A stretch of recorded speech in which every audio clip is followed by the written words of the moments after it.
Hi, good afternoon, everybody. To the Wheaton Woods Wildcats, this is Miss Collins reading to you live from, where else? Wheaton Woods Media Center. Today, I'm going to read Mufaro's Beautiful Daughters. Have you ever read this book? I really like this story. It is written by John Steptoe. It is an African tale. And it reminds you of another story you may have heard before, but I'm not going to tell you. I'm going to ask at the end, okay? Mufaro's Beautiful Daughters. If you've read this story before and you like it, show with a thumbs up. If you've read this story before and you like it, or it was okay, put it to the side. If you read this story before and you didn't think it was that fantastic, put your thumb down. I'm sorry you didn't enjoy this book, but Miss Collins is going to read it anyway. Mufaro's Beautiful Daughters, an African Tale. A long time ago, in a certain place in Africa, a small village lay across a river and a half a day's journey from a city where a great king lived. A man named Mufaro lived in this village with his two daughters, who were called Manyara and Nyasha. Everyone agreed that Manyara and Nyasha were very beautiful.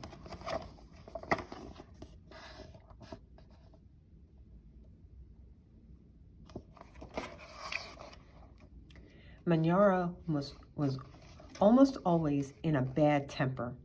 She teased her sister whenever their father's back was turned, and she had been heard to say, "Someday, Nyasha, I will be a queen and you will be a servant in my household." "If that should come to pass," Nyasha responded, "I will be pleased to serve you." "But why do you say such things to me? You are clever and strong and beautiful. Why are you so unhappy?" "Because everyone talks about how kind you are, and they praise everything you do," Manyara replied. "I'm certain that Father loves you best. But when I am a queen, everyone will know that your silly kindness is only weakness."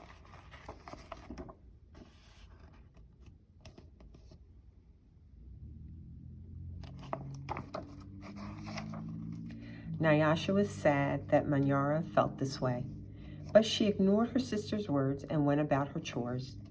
Nyasha kept a small plot of land on which she grew millet, sunflowers, yams, and vegetables. She always sang as she worked, and some said it was her singing that made her crops more bountiful than anyone else's.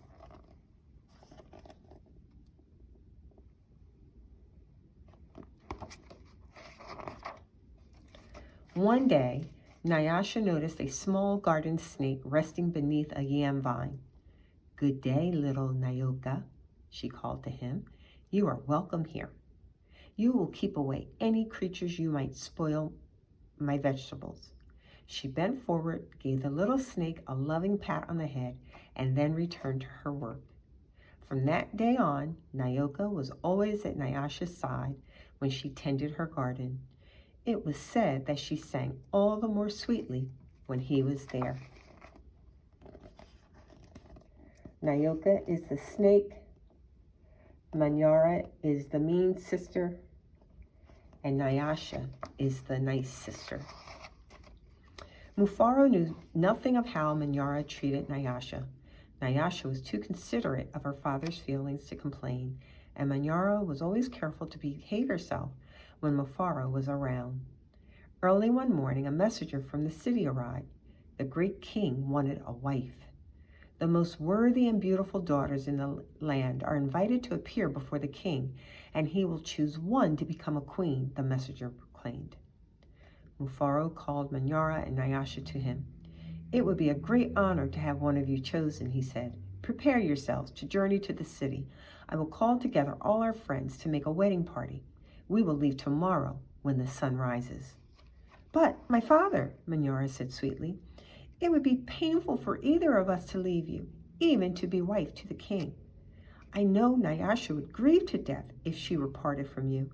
I am strong. Send me to the city, and let poor Nyasha be happy here with you." Mufaro beamed with pride. The king has asked for the most worthy and the most beautiful. No, Manyara, I cannot send you alone. Only a king can choose between two such worthy daughters. Both of you must go, he said.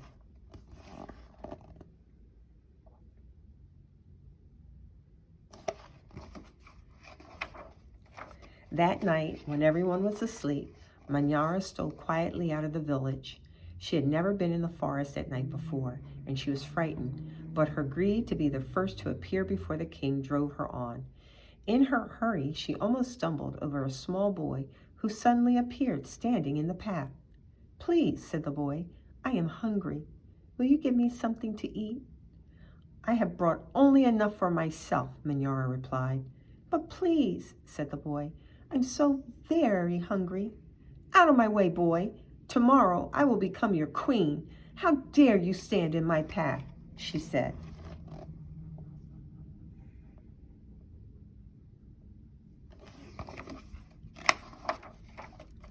After traveling for what seemed to be a great distance, Manyara came to a small clearing. There, silhouetted against the moonlight, was an old woman seated on a large stone. The old woman spoke. "I will give you some advice, Manyara. Soon after you pass the place where two paths cross, you will see a grove of trees. They will laugh at you. You must not laugh in return. Later, you will meet a man with his head under his arm. You must be polite to him." "How do you know my name? How dare you advise your future queen? Stand aside, you ugly old woman," Manyara scolded, and then rushed on her way without looking back. Just as the old woman had foretold, Manyara came to a grove of trees, and they did indeed seem to be laughing at her. "I must be calm," Manyara thought. "I will not be frightened." She looked up at the trees and laughed out loud. "I laugh at you, trees," she shouted, and she hurried on. It was not yet dawn when Manyara heard the sound of rushing water. The river must be up ahead, she thought. The great city is just on the other side. But there on the rise, she saw a man with his head tucked under his arm. Manyara ran past him without speaking. "A queen acknowledges only those who please her," she said to herself. "I will be queen. I will be queen," she chanted as she hurried on toward the city. What did the old woman tell her? That she must be nice to that man? Was Manyara nice to him when she passed him? You're right, she wasn't. Nyasha woke at the first light of dawn. As she put on her finest garments, she thought how her life might be changed forever beyond this day. "I'd much prefer to live here," she admitted to herself. "I'd hate to leave this village and never see my father or sing to little Nyoka again." Her thoughts were interrupted by loud shouts and a commotion from the wedding party assembled outside. Manyara was missing. Everyone bustled about, searching and calling for her. When they found her footprints on the path that led to the city, they decided to go on as planned.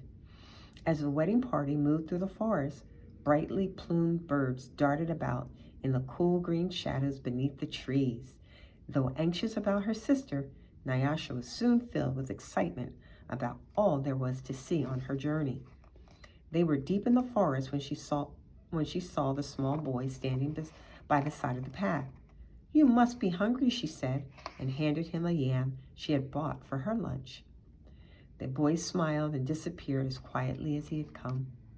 Later, as they were approaching the place where the two paths crossed, the old woman appeared and silently pointed the way to the city.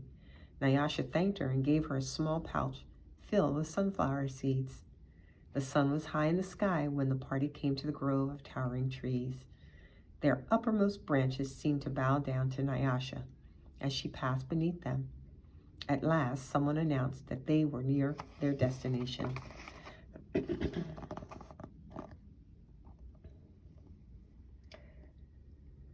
Did you hear a difference between how Nyasha responded to the old woman and the little boy and how Manyara treated the old woman and the little boy? Nyasha ran ahead and topped the rise before the others could catch up with her. She stood transfixed at her first sight of the city. "Oh, my father," she called, "a great spirit must stand guard here. Just look at what lies before us. I never in all my life dreamed there could be anything so beautiful."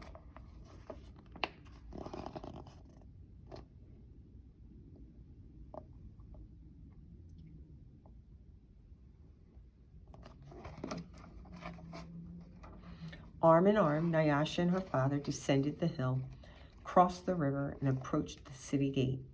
Just as they entered through the great doors, the air was rent by piercing cries, and Manyara ran wildly out of a chamber at the center of the enclosure.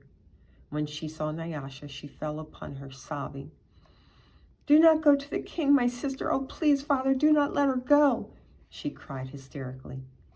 "There's a great monster there, a snake with 5 heads. He said that he knew all my faults and that I displeased him. He would have swallowed me alive if I had not run. Oh, my sister, please do not go inside that place." It frightened Nyasha to see her sister so upset, but leaving her father to comfort Manyara, she bravely made her way to the chamber and opened the door.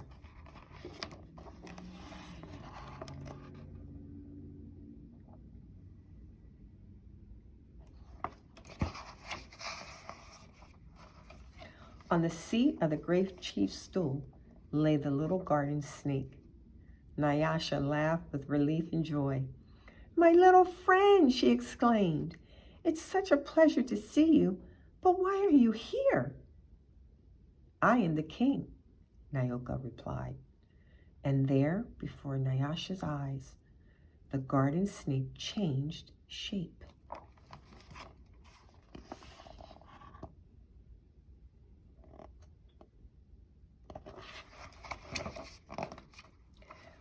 "I am the king. I am also the hungry boy with whom you shared a yam in the forest, and the old woman to whom you made a gift of sunflower seeds. But you know me best as Nyasha. Because I have been all of these, I know you to be the most worthy and most beautiful daughter in the land. It would make me very happy if you would be my wife."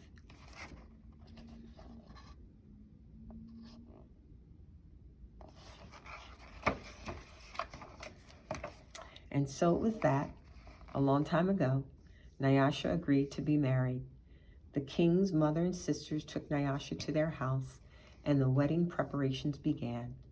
The best weavers in the land laid out their finest cloth for her wedding garments. Villagers from all around were invited to the celebration, and a great feast was held. Nyasha prepared the bread for the wedding feast from millet that had been brought from her village. Mufaro proclaimed to all who would hear him that he was the happiest father in all the land, for he was blessed with 2 beautiful and worthy daughters, Nyasha, the queen, and Manyara, a servant in the queen's household.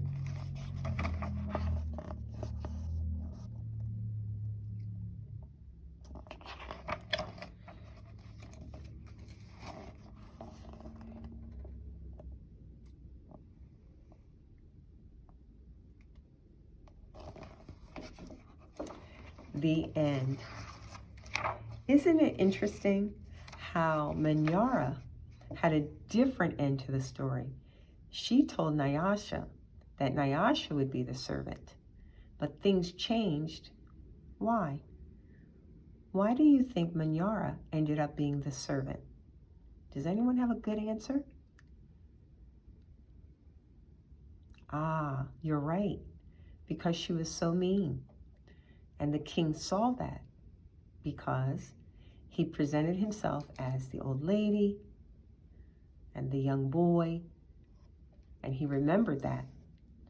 So, what's the lesson you can learn from this story? Any answers? Oh, I think I hear some good answers. It pays to be nice. So think about that as you spend your time away from here from our school. Thanks for listening. Thanks for visiting our virtual read aloud, and I'll see you next time. Have a great day. Remember, we love you and miss you. Mwah! Bye.